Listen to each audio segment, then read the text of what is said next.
ఎన్నికల ముందు నేను అమ్మఒడి ఇస్తా, పిల్లలు కానీ ఎంతమంది ఉంటే అంతమందికి ఇస్తా, ప్రతి ఒక్కరికి 15,000 ఇస్తా అని చెప్పి అధికారంలోకి వచ్చిన జగన్మోహన్ రెడ్డి అమ్మఒడి ఇచ్చాడా పిల్లలందరికీ అని అడుగుతున్నా.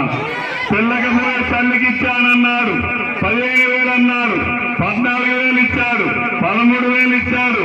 ఈ సంవత్సరం చూస్తే గుండు 0. ఏం తల్లి వచ్చిందా అమ్మఒడి? వచ్చిందా? అలాగే రైతులకి 12,500 రైతు భరోసా అన్నాడు, ఇచ్చాడా? 12,500 ఏ రైతుకైనా ఇచ్చాడా? 12,500. అందుకే రేపు చంద్రబాబు నాయుడు గారు మన కుటుంబాలు ఆర్థికంగా బాగుండాలని, మన జీవితాలు బాగుండాలని, మధ్యతరగతి కుటుంబాలు ఆర్థికంగా ఎదగాలని 6 పథకాల్ని అమల్లోకి తెస్తున్నాం. ప్రతి ఒక్క ఈ గ్రామంలో ఉన్న నిరుద్యోగికి రేపు ఉద్యోగం వచ్చేంత వరకు ప్రతి నెల 3,000 రూపాయలు చొప్పున సంవత్సరానికి 36,000 నిరుద్యోగ గుర్తిస్తాం.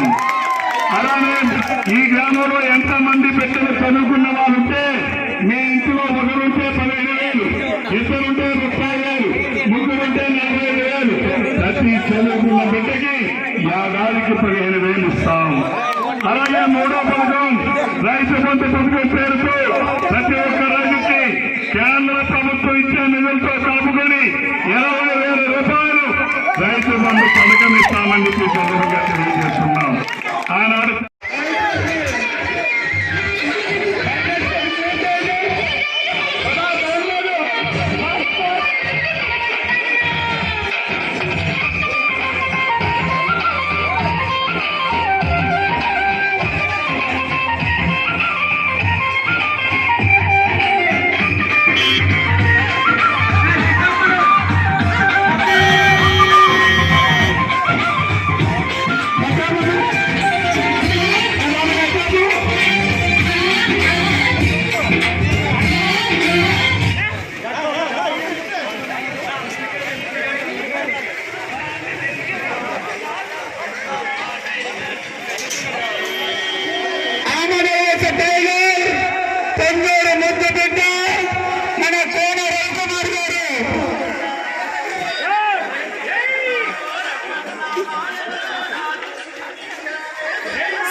నమస్కారాలు తెలియజేస్తా ఉన్నాను.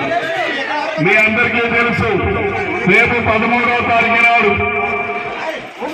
ఆంధ్రప్రదేశ్